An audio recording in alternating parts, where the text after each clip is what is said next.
एका राजनेत्याचा खूप video viral होत आहे आणि व्हिडिओ असा तसा नाही बरं का, येऊ लई खतरनाक व्हिडिओ आहे. व्हिडिओ म्हणजे असं वाटतं, तो व्हिडिओ पाहिल्यानंतर असं वाटतं अरे बाप रे बाप, किती मेहनत करणारी व्यक्ती असेल हा. पण हा जो ज्यावेळेस आपण व्हिडिओ पाहतो ना, तर कमीत कमी 50 लाखाची गाडी आहे. 50 लाखाच्या गाडीमध्ये हातावर भाकरी खाताना हा व्हिडिओ आहे. आणि खरंच असं वाटतं बाप रे बाप, किती कष्ट केले असतील या माणसांनी आणि आपल्या मतदारांना, आपल्या जनतेला किती म्हणजे किती सेवा पुरवली असेल. आणि आज रोजी याच्याकडं एवढा पण वेळ नाही आहे की जेवायलासुद्धा वेळ नाही आहे. खरंच साहेब खूप ग्रेट आहात तुम्ही. म्हणजे त्या व्हिडिओमध्ये जो तुमचा कार्यकर्ता आहे, ज्याने तो व्हिडिओ शूट केला, खरंच त्याला पण सॅल्यूट आहे बरं का. आणि खरंच तुमचे जे कार्य आहेत एकदम अप्रतिम आहे. आणि तुम्ही एवढी 50 लाखाची गाडी आहे, आज कोट्यवधीश रुपये, कोट्यवधीची तुमच्याकडे संपत्ती पण असेल, पण असेच जर कार्य तुम्ही शेतकऱ्यांना, मजुरांना, गोरगरिबांना सहकार्य केले तर खरंच खूप बरं झालं असतं. असो, आपण या हा जो व्हिडिओ आहे यावर शेतकऱ्याच्या पोराने एकदम स्पष्ट बोललेलं आहे. जे आपण बोलायला पाहिजे होतं ते या शेतकऱ्याच्या पोराने बोललं आहे. तर ते एकदा ऐकूया, तुमच्या मनाला पटेल आणि मनाला पण लागेल. आणि यावेळेस या विधानसभेमध्ये, या लोकसभेमध्ये तुम्हाला तुमचा योग्य उमेदवार निवडायला मदत होईल. चला बघूया हा छोटासा व्हिडिओ. आणि हो, वा साहेब, काय जनतेची सेवा चालू आहे यार, खतरनाक. असा जनतेला सेवक डबल भेटायचाच नाही का साहेब. 45 लाखाच्या गाडीत तुम्ही पुढच्या सीटावर बसून हातावर भाकरी खाता साहेब. लई जनतेची सेवा चालू आहे आणि सेवा करताना वेळच भेटा नाही.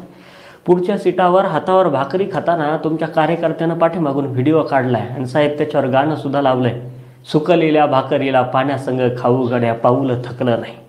हे पाऊल थकलं नाही पाहिजे साहेब, अजिबात थकलं नाही पाहिजे. हे पाऊल पुढं गेलं पाहिजे, शेतकऱ्याच्या बोखंडी पाऊल टाकलं पाहिजे, त्याचं रक्त पेलं पाहिजे. पण साहेब तुमचं हे पाऊल थकलं नाही पाहिजे.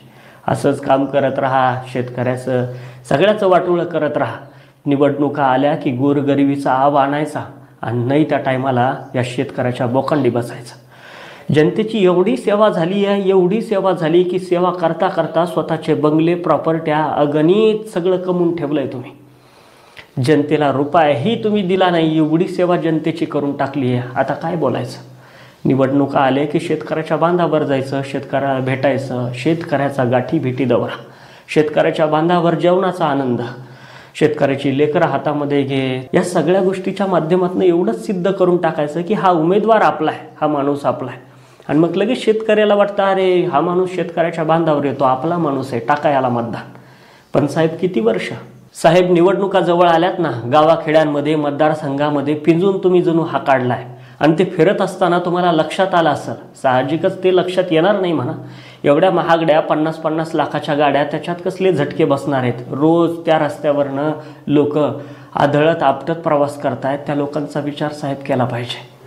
गावाखेड्यांमध्ये कितीतरी गावामध्ये, तुमच्याच मतदारसंघामध्ये बस जात नाही, पोराच्या शिक्षणाची व्यवस्था होत नाही, त्यांना प्रवास करता येत नाही. त्याच्यासाठी कधी प्रयत्न करणार आहे. तुमच्याच मतदारसंघातले कितीतरी शेतकरी गळफास लावून घेत आहेत, स्वतः जीवन संपून टाकतायत. का? त्याचा विचार साहेब कधीतरी केला पाहिजे. त्या शेतकऱ्याच्या मालाला भाव दिला पाहिजे, त्या शेतकऱ्याच्या योजना त्याच्यापर्यंत पोहोचल्या पाहिजे. याच्यासाठी कधी प्रयत्न करणार आहेत साहेब. निवडणुका आल्या की लोकात जायचं, लोकांचं व्हायचं. मी तुमचा उमेदवार आहे, गोरगरिबीतला उमेदवार आहे, फाटका तुटका उमेदवार आहे, फाटके कपडे घालून भाषणं द्यायची. आणि हे करून साहेब विकास होणार आहे का? नाही, कोणाला नाही. तुम्ही जी केलेली कामं आहेत ना, कोणाला नाही. तुमच्या स्वतःच्या आत्म्याला एकदा विचारा आणि प्रामाणिकपणे उत्तर सांगा की आजपर्यंत जनतेच्या सेवेसाठी प्रामाणिकपणे तुम्ही उभं राहिलात का, काम केलंय का? आणि स्वतःच्या आत्म्यानं जर का प्रामाणिक उत्तर दिलं ना, तर मग साहेब खरी गोष्ट तुमच्या लक्षात येऊन जाईल. निवडणुका चालू आहेत म्हणून चांगलं वागण्यापेक्षा निवडणुका झाल्यानंतर, लोकांनी निवडून दिल्यानंतर त्या लोकांसाठी जगा. हे असे व्हिडिओ सोशल मीडियावरती टाकायची, सहानुभूती मिळवायची आणि मतं मिळवायची, ही जुनी पद्धत आता लोकांच्या लक्षात यायला लागली आहे बरं का साहेब. कोणता आमदार, कोणता खासदार आणि खासदारकीची निवडणूक लढवणारा कोणता माणूस हातावरती भाकरी घेऊन खात नाही, तेवढी गरिबी त्याच्याजवळ नाहीच आहे. तो ज्या पाहिजे त्या क्षणाला जे पाहिजे ते खरेदी करून खाऊ शकतो, एवढा पैसा त्याच्याजवळ आहे. खरा उपाशी मेला इथला सर्वसामान्य माणूस, खरा उपाशी मेला इथला शेतकरी. आणि त्या सर्वसामान्य लोकांसाठी काही करता आलं तर बघा, ही नाटकं बंद करून त्या लोकांच्या प्रगतीसाठी, त्या लोकांच्या पोटापाण्यासाठी काही सोयी करता आली. मित्रांनो, तुम्ही हा छोटासा व्हिडिओ पाहिला असेल. यामध्ये शब्द आणि शब्द सत्य रचलेला आहे.